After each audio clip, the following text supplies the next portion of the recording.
we had been volunteers at an American Corner in Santiago, Chile for about 10 years. And we were looking for other places to volunteer. So we contacted Denise and asked her if she needed some help. So we actually knew of the association through the American Corner connection. And also we had heard about and seen on the news the situation with refugees in Trieste, and we wanted to do something. And so because of our American Corner Association in Santiago de Chile, we researched the fact that there was an association there. And that's how we really got the idea, is just from looking at the need and thinking, how could we be helpful?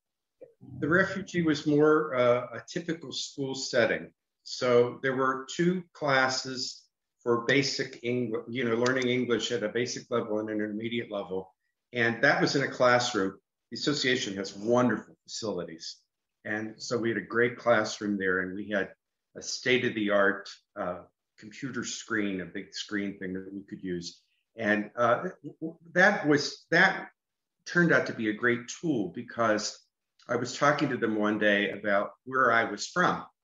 And so I said to them, I want you to tell me where you're from. And we were able to pull up maps and pictures of Afghanistan and Pakistan and show the villages where they were from and all that kind of stuff. It was very, very interesting. A lot of them were focused on what happened to me before I came here. They were traumatized, obviously, and talking in part about where they came from helped them to sort of work through some of that.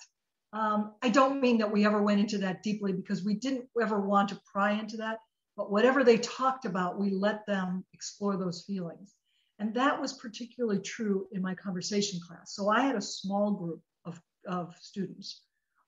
They were all men, and there were probably 10 of them. And we sat around a table. So it wasn't a classroom setting. It was more of a conversational setting. And each week there was a reading that I suggested to them. I gave it to them in advance, and they read it during the days when they weren't in class. We met 2 days a week for a couple hours. Is that right? 2 days? Yeah. 2 days a week for a couple hours. And then we would talk about the reading. And the readings were focused on things like, what's been your experience with English? What are your goals? What are your values? What about friendship? How important is that to you? So these were topics that are universal to all people. And so they talked a lot about what they were doing now, their future, a little bit about their past. And you could tell that these thoughts were really on the top of their minds anyway, because they were in a transition period. In addition to really understanding the refugee experience, I don't think you can understand that experience unless you have shared in it in some way. And of course, if you've never been a refugee, you don't really understand. But I think through our conversations, we got to have a perspective on that. And I think it really does shape the way the world responds to refugees. I think refugee issues and transmigration are going to be the issues of the future. I think we need to understand that topic better. I feel like Tom and I learned something about that. And in whatever way we can help other people to understand that, and we do. We share that with people in Pittsburgh all the time, because there's a lot of conversation about refugees. What's the solution? What's the problem? How can we help these people? How does it impact the city where the refugees come to live? What are the refugee needs? All those things are important issues for the world to understand now. But we also did a teaching of English through a cooking class with the teen club there. And that was also a very different experience, and also very, very enjoyable. And it was really a cross-cultural experience. It was a sharing. So part of what we do is not only to practice conversational skills or to teach English, and we did both of those there. So I taught a conversation class, Tom taught basic and intermediate English grammar and pronunciation and the whole ball of wax. And then we also did this cooking class with the teens. And so in both cases, we really felt like we were making a personal connection with people. It's interesting how food really opens up common likes, common goals, common values. And we, through food, sat down after we finished making the food. We would start from scratch to finish. We had a whiteboard and we would write down all the ingredients and talk about them in English. And then we would prepare them and use the oven and bake them. And then we would sit down, and the sharing part was eating together.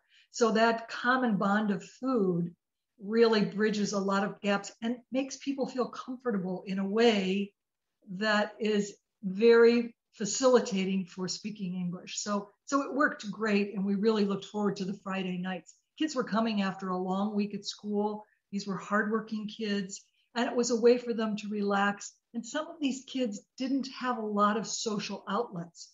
So the other part of this group, part of the goal for the association, was to provide a social network and support system for these kids. Plus, I think they also do a lot of programming that highlights the sharing between the two cultures, the American culture and the culture of Trieste, the culture of Italy.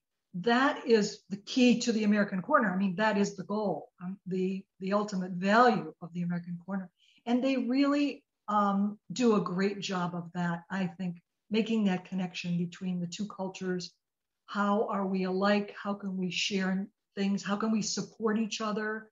What are your values? What are our values? And that's really what makes the world operate in a positive way, is when you understand that people across the world are very much like you. They're different in some ways, but in many ways, people are people. And when you can really understand that, and when you share that goal as part of your American Corner and Trieste Society programs, that is the ultimate, I think, because it makes the world a small place. It makes people really connect, really understand. And, in many ways, it's a diplomacy program. If people come to understand how they have so much in common, how could they fight with them?